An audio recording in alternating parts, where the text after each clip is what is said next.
Hello माताओं और बहनों, आप सबको करवा चौथ की बहुत बहुत शुभकामनाएं। करवा चौथ पर कहानी भी कहते हैं, तो कहानी इस प्रकार है। एक ब्राह्मण परिवार में 7 बहुएं थीं। 6 बहुओं के मायके वाले बहुत अमीर थे, इसी कारण ससुराल में उनका बड़ा मान होता था। परंतु छोटी के मायके में कोई नहीं था।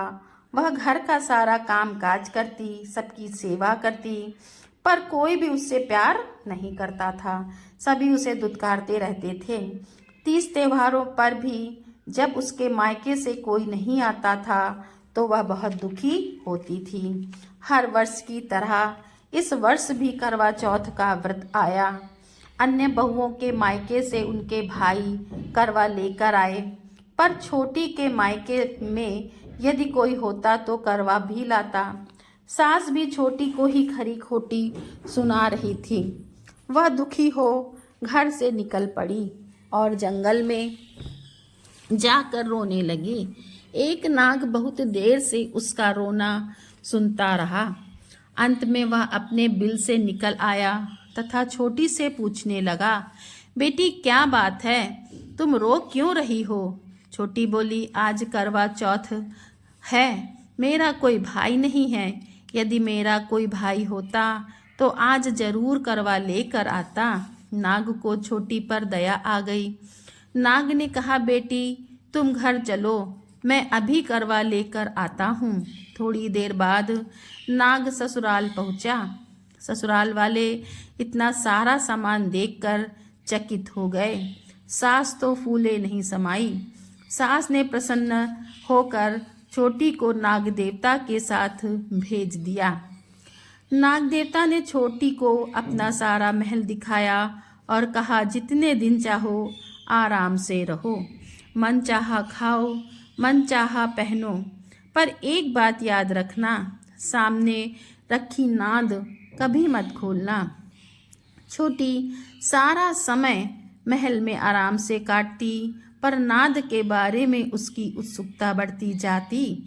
एक दिन जब घर में कोई न था, उसने नाद उठाकर देखा तो हजारों छोटे छोटे सांप के बच्चे इधर उधर रेंगने लगे। उसने जल्दी ही नाद को ढक दिया। जल्दी में एक सांप की पूंछ नाद के नीचे आकर कट गई। शाम को नाग के आने पर छोटी ने अपनी गलती स्वीकार कर ली। नाग ने भी उसे क्षमा कर दिया। जब छोटी ने ससुराल जाने की इच्छा की तो उसे धन रत्न आदि देकर विदा किया। छोटी के ससुराल में जब उसकी बड़ी इज्जत होने लगी। जिस सांप की पूंछ कटी थी उसे सभी बंडा कहकर तंग करते थे।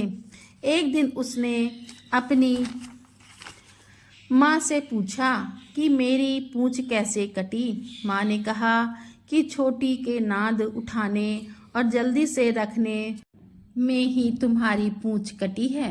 तो वह बोला कि मैं छोटी से बदला लूँगा। माँ के बहुत समझाने पर भी वह एक दिन चुपचाप छोटी के घर जा छुपा और मौका पाकर उसे काटने की सोचने लगा। वहाँ छोटी और उसकी सास में किसी बात पर बहस हो रही थी, तो छोटी कसम खाकर कह रही थी कि मैंने ऐसा नहीं किया।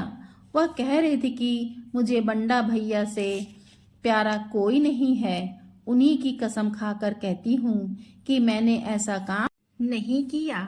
बंडा ने जब सुना तो सोचने लगा, जो मुझसे इतना प्यार करती है मैं उसे ही काटने आया हूँ। वह चुपचाप घर चला गया।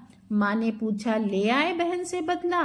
वह कहने लगा, माँ बहन से कैसा बदला? तभी से बंडा भाई व छोटी बहन हुई। भाई प्रतिवर्ष चौथ के दिन करवा लेकर जाता, व बहन बड़े प्यार से करवा चौथ का व्रत करती। माताओं बहनों, कहानी कैसी लगी कमेंट में जय माता दी लिखिए, और वीडियो कैसा लगा तो शेयर करिए, मेरे वीडियो को लाइक करिए और सब्सक्राइब करिए। जय माता दी। आप सभी सुहाग